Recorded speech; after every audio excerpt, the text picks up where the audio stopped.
Welcome to Stories by Mr. Best, where every tale hits hard and every twist keeps you hooked.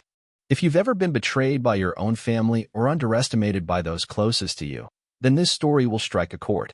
Don't forget to like, share, and subscribe so you never miss a story that speaks your truth. Now, let's dive in. I still remember the way they looked at me that night, like I was something rotten they forgot to take out with the trash.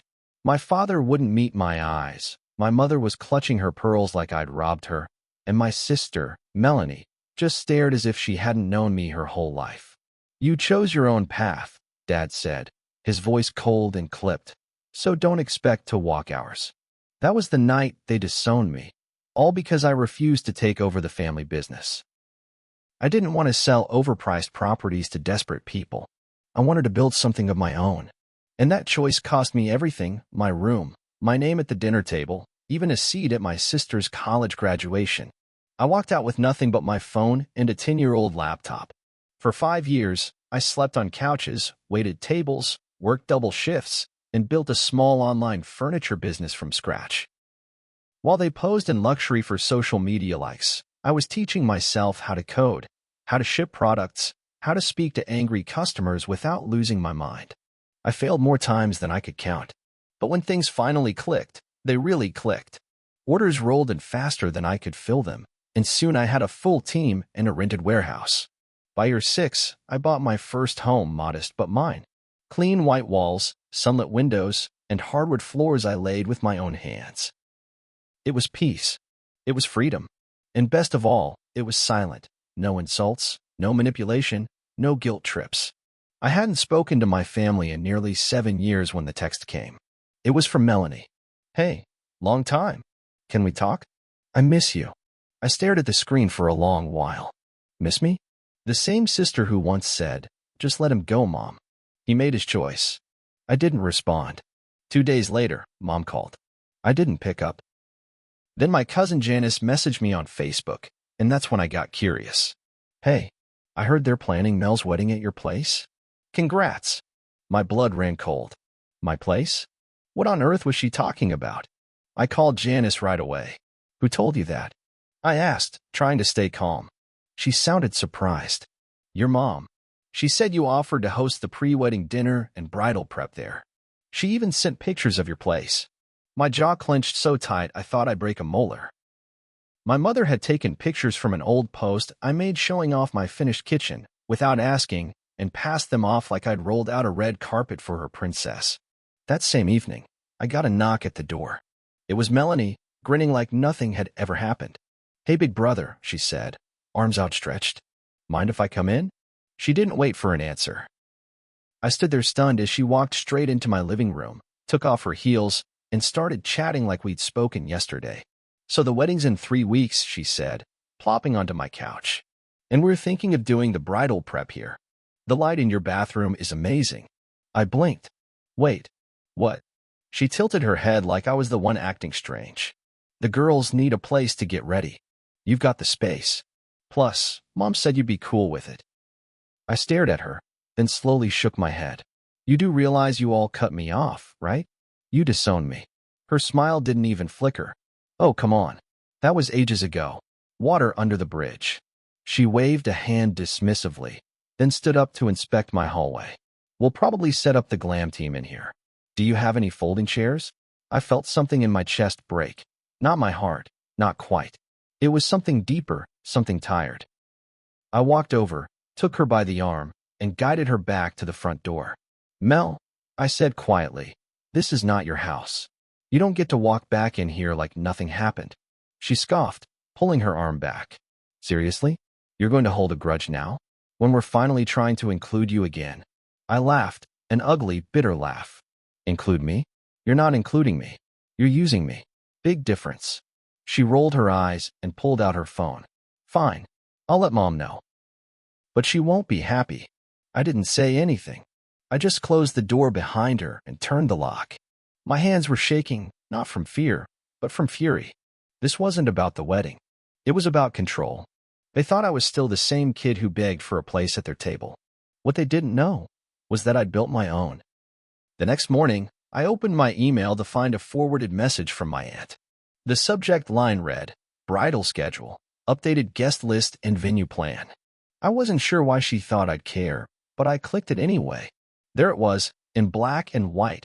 Location for Friday's bridal prep. Daniel's residence confirmed. My name. My house. No confirmation. No conversation. Just decided. There was even a diagram of where the photographers would set up, where the makeup artist would do their thing, and a highlighted note that said, "Keep Daniel out of the hallway for at least 4 hours to avoid photo disruption." I leaned back in my chair, stunned. They were planning this thing like I was some obstacle in my own home. I didn't call anyone. I didn't scream. I didn't send angry texts. I sat in the quiet of my kitchen, sipping coffee from a mug that said "Built Not Bought," and decided I needed to stop being shocked by who they were. This wasn't new. This was them. This had always been them. From the moment I said I didn't want to join the family legacy and instead wanted to carve my own path, they saw me as disposable. Not dead, just erased. And now that I had something they needed, they wanted to write me back into the script, not as a person, but as a venue. A set piece. A free Airbnb with hardwood floors and sunlight. That afternoon, Mom called again. I picked up this time, mostly because I wanted to hear what kind of performance she'd give. Her voice was syrupy sweet. "Daniel, darling, I heard from Melanie that you were a little confused about the wedding plans." I told her it must have been a miscommunication. I didn't respond right away. I just listened, letting her fill the silence with her rehearsed lines. "This is a beautiful opportunity to reunite the family," she continued. "We all make mistakes, and I think it's time we start healing. Don't you?" I finally spoke. "Healing doesn't start with trespassing." That made her pause. "Excuse me." I repeated, "You told people I confirmed something I never agreed to. That's not healing. That's hijacking." She sighed heavily. "Daniel, don't be dramatic. It's just a few hours in your home. For your sister. Family supports family." I laughed bitterly. Family also doesn't cut you off for not wanting to scam people for a living. Family doesn't ignore your birthdays, or your business launch, or your existence, until they need something. She tried the guilt angle next. "Melanie has always looked up to you. This wedding is her dream. Don't ruin it." I nearly dropped the phone. Ruin it? I hadn't ruined a thing. I just refused to be used. If her dream needs to trample me to work, I said coldly, then maybe it's not worth dreaming. I hung up. 10 minutes later, Melanie texted me. "Wow, you've changed. Thought you were better than this." I stared at the screen and whispered to myself, "I am." The next day, I came home from a supply run to find a van parked in my driveway. 2 women were unloading folding chairs and floral boxes. One of them was mid-sentence. "We'll use the back wall for the selfie booth." "Oh, hey, are you the homeowner?" I didn't answer right away. I just looked at the open gate, the unlocked back door, the assumption in their voices. "Who gave you permission to be here?" I asked, keeping my tone level. One of the women blinked. Melanie." She said this was her brother's house, and everything was arranged. I nodded slowly. Then I pulled out my phone and called the police. Not to arrest anyone, but to document everything. A calm, official record that strangers had entered my property under false pretenses. The officer who arrived was polite, efficient, and agreed with me entirely. "You're well within your rights to deny access," he said. "Do you want to press charges?" I didn't. Not yet. But I did want a paper trail. I wanted the next time they tried to barge in to come with consequences. That night, I changed the locks, installed a Ring camera, and posted a private message to the wedding group chat Janice had added me to. To everyone involved in the upcoming wedding, this is notice that my property is not available for any wedding-related event. Anyone who enters without permission will be treated as a trespasser. Simple. Clear. No emotion. I logged off and waited. It didn't take long. Melanie called me 3 times. Then Mom. Then Uncle Fred. Then even Dad, who hadn't spoken to me in almost a decade. I let all the calls go to voicemail. But I listened to one. It was Melanie again, her voice raw with frustration. "Why are you doing this to me? To us? All we wanted was to make this special. You could have been a part of it." I shook my head. "I'm not your backdrop," I muttered to no one. "I'm not your backup plan. I'm not your property." For the first time in years, I felt completely and unapologetically free. And I wasn't done yet. The week leading up to the wedding was quiet, eerily quiet. No more texts. No more calls. Not even a passive-aggressive email from Aunt Lorna, who usually couldn't resist chiming in with her voice of reason.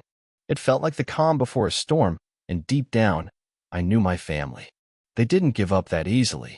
When they wanted something, especially something that made them look good, they would bend truth, time, and even other people's boundaries to get it. So I stayed ready. I kept my phone charged, cameras rolling, and front door locked. But I still wasn't prepared for what they pulled next. On the Thursday before the wedding, I stopped by my usual coffee shop. The barista, Nia, a sweet girl who always remembered my name, looked a little puzzled as she handed me my order. "Hey, Daniel," she said, tilting her head. "I thought your sister's wedding was tomorrow?" I froze. "It is." "Why?" She shrugged. "Well, this guy came in earlier. Said he was the wedding coordinator. Told us to prep 20 iced lattes and muffins for pickup here tomorrow morning. Said it was for the bridal party at your place." My heart dropped. "Did he give a name?" She nodded. "Yeah, Paul, I think." I knew Paul. He was some guy my sister had dated in college who stuck around like a stray cat after they broke up. He was harmless, but always eager to impress. I thanked Nia and headed home, phone already in hand. By the time I pulled into my driveway, I saw it. A white truck parked across the street, partially hidden behind a neighbor's hedge. Inside were crates of folding chairs and racks of white drapery, decorations. I walked over and tapped the driver's window. He looked startled. "You Daniel?" he asked. I nodded. "What are you doing here?" I asked plainly. Set up for Melanie's wedding. I'm with Elegant Events. They told us to stage the stuff here tonight and finish decorating in the morning. Said you were out of town, but gave the green light." I took a breath. "You were lied to," I said. "This is private property. No event is happening here. Please take your things and leave." The guy looked confused but polite. "Man, I'm just doing my job. And I'm protecting my home," I replied calmly. "Trust me, I've been more than patient." He packed up without argument, and I watched him drive off before pulling out my phone again, this time to call my lawyer. I'd hired her during a business dispute 2 years back, and while this wasn't the same kind of issue, I knew she'd give me the right advice. After explaining the situation, she chuckled. "Well, they're really committed to crashing your boundaries, huh?" she said. "Send me everything. Photos. Messages. I'll prep a cease and desist letter today. It won't stop entitled behavior, but it'll give you legal leverage if they push again." The letter went out that evening. Certified mail and emailed to Melanie, my parents, and even the wedding planner they'd contracted. That should have been enough to shut it down. But the next morning, at 6:12 a.m., my doorbell rang. I got out of bed, threw on a hoodie, and checked the door camera. What I saw nearly made me laugh. Melanie, hair in rollers, robe flapping, bridesmaids standing behind her half awake, holding garment bags and Starbucks cups. I opened the door and leaned against the frame. "Really?" I said. "After everything?" She blinked at me, unbothered. "Daniel, we've got a tight schedule. Let's not do this now." I didn't move. "You are not coming into my house." One of her friends spoke up. "We're just here to get ready. It's a wedding, not a robbery." I shook my head. "Actually, it's both, because you're trying to steal space that doesn't belong to you." Melanie's tone sharpened. "If you don't let us in, you're going to ruin everything. Mom's already on her way." That's when I stepped outside, closed the door behind me, and looked her in the eyes. "You disowned me. All of you. And now, the only reason you're here is because you think I'm too nice, or too weak, to stop you."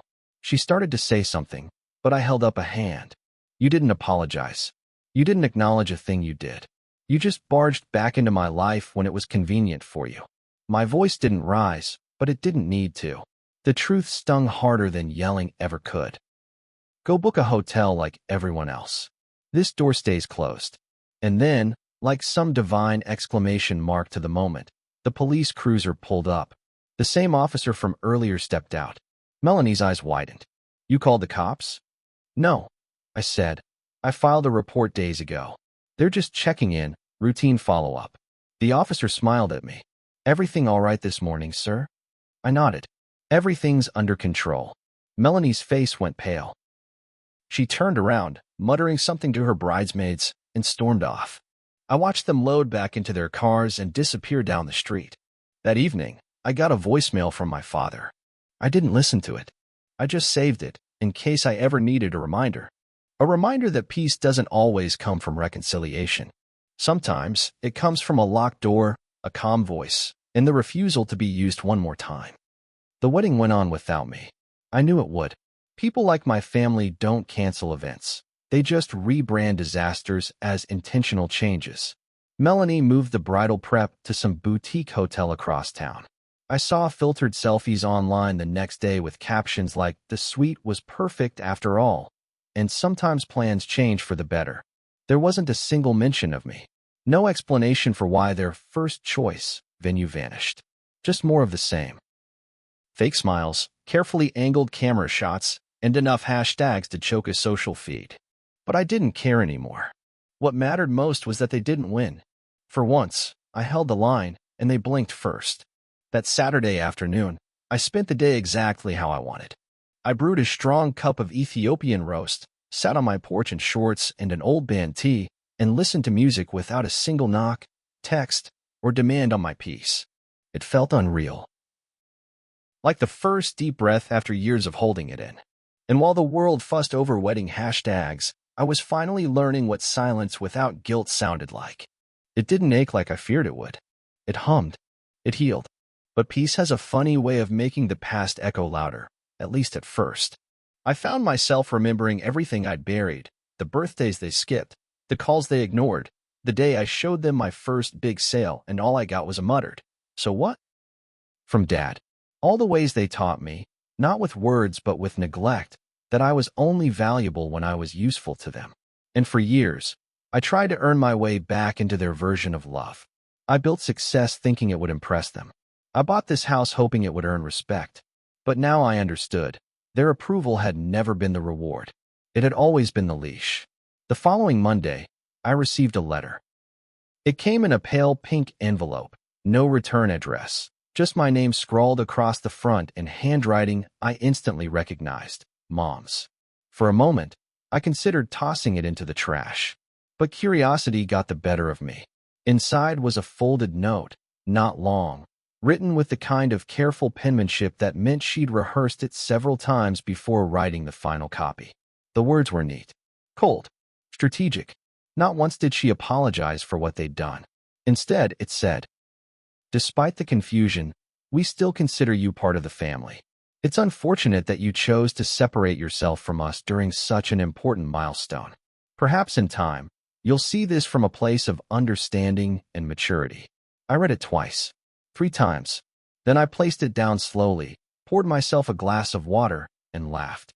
Not a cruel laugh, not bitter either, just amused. Even in writing, even after being caught red-handed trying to hijack my home, my mother couldn't admit wrongdoing. Her words were a performance. A smokescreen to make herself feel gracious, while still placing blame on me for defending my own boundaries. That letter wasn't a bridge. It was bait. I didn't reply. I didn't burn it either. I slid it into a file folder labeled Family, Closed. And that was the first time I realized the storm was truly over. Not because they changed, but because I did. I stopped expecting them to grow into people who could love me the way I needed. I stopped explaining myself to people committed to misunderstanding me. And most of all, I stopped giving them access to my peace. It wasn't revenge. It was freedom. That Friday, I hosted my own dinner. Not a wedding, not a show. Just a few real friends, a home-cooked meal, and laughter that didn't come with strings attached. As we ate, someone asked, "Didn't your family have a big wedding recently?" I nodded.